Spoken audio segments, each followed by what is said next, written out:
അടിക്കോ? എന്തിന്?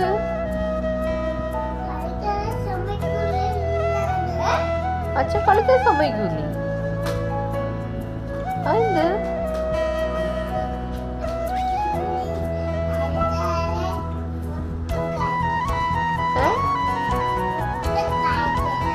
ഫുഡ് കഴിക്കണം. ചാടി സ്കൂളിൽ പോയത്?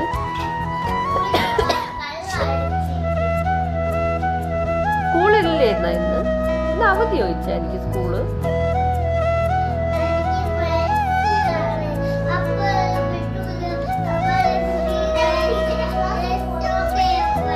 ഇച്ചാരിക്ക് ഫ്രണ്ട്സ് ഉണ്ടോ?